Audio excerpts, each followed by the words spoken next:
Well, it's copper prices today, but the bull run of metals and minerals generally is now working its way through the mining sector.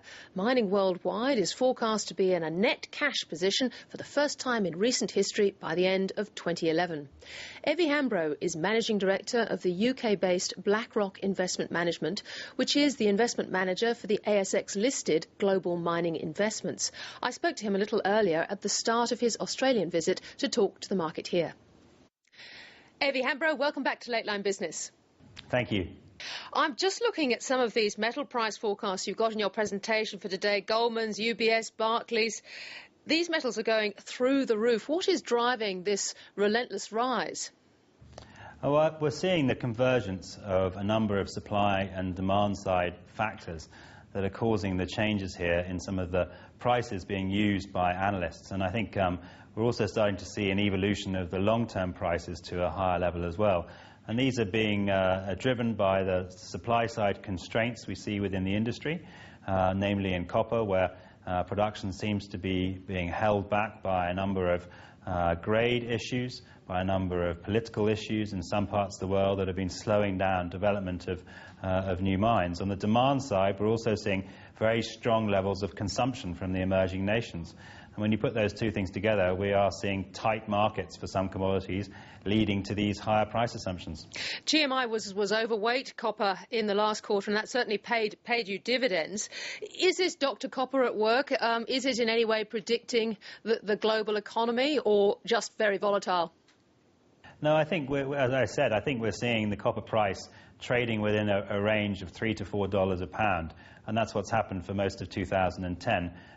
During the early part of the year, the fundamentals were upset by fears over tightening in China being too aggressive. Then we had the Australian resources tax, and then we had concerns over Eurozone debt. As we've come into the second half of 2010, then we've seen some of those fears disappear, and we're now starting to see the potential for a second phase of quantitative easing. And I think commodity prices as a whole are benefiting from that right now. Of course, there's a lot of M&A activity in the minerals sector. We've just seen today Equinox have a tilt at Citadel. Do you see a lot more of this sort of thing happening?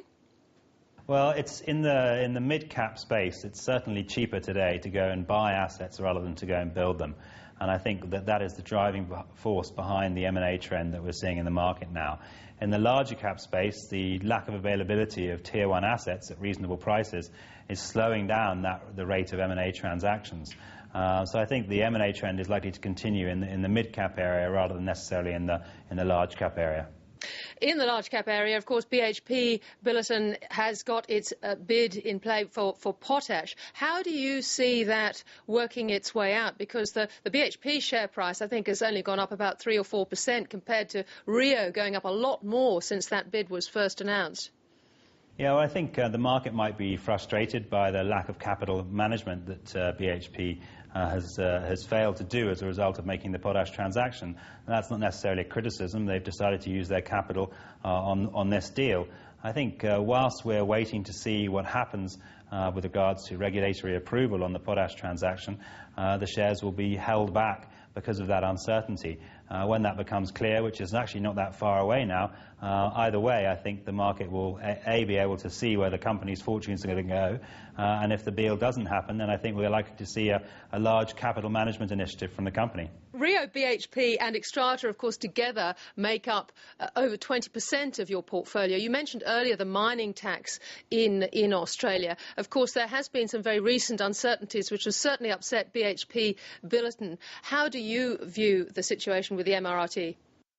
Well, I think it's disappointing to see this issue come back again. You know, I think the original news on the resources tax was unsettling for people with resource assets in Australia. It definitely delayed the investment into new projects because of the uncertainty around the returns that you're going to generate. It also restricted banks from lending to new projects because they didn't know what share of cash flow would be left to repay debt. And I think when you combine that together, that has definitely pushed out investment into resource assets within the country. With the new proposal that came through, it looked as though the dust was starting to settle on this issue.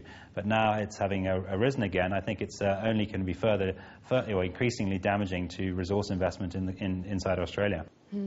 What about the developments over the weekend at G20? Are you more confident that now that we're moving away from a currency war and the reshuffling of balance of power in the IMF, will that have an impact on minerals markets? I think what we're seeing around the world today with regards to currencies is a shift in exchange rates being driven by demographic trends, but also in the emergence of the new economies that are becoming a very large part of the overall global economy. And I think that whilst that trend continues, we're going to see further moves in exchange rates reflecting that. And just on gold, Evy, I look at your gold estimate of gold production costs at $900 an ounce. Now, I know that includes exploration and development as well as extraction, but it seems incredibly high, and it's going to demand, presumably, a gold price that's just going to have to increase.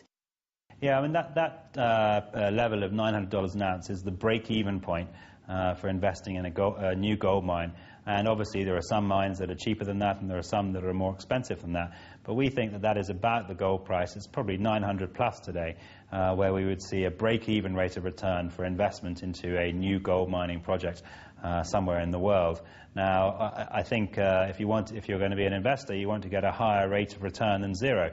So you're going to need to see a price considerably higher than that on an after-tax basis to justify investing in new gold production capacity. And I agree with you. It is that price level is a very supportive factor in the gold markets right now. Evy Hambro, thank you so much for joining us again. Thank you very much.